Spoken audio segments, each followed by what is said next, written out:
İskenderun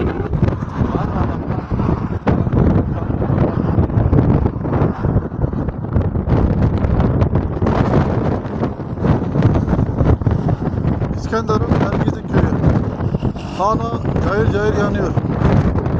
Altına tabi ateşi körüklüyor. Rabbim bizi muhafaza etsin.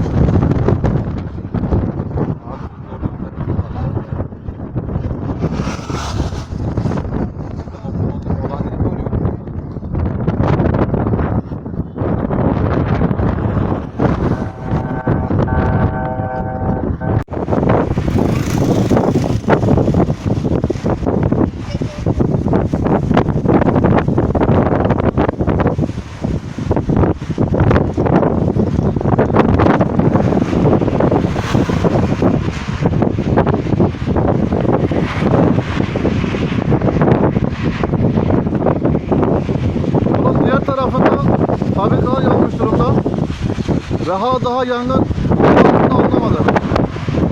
Tabi bundan korkulan da büyük etkisi var. Rabbim bizi muhafaza etsin inşallah.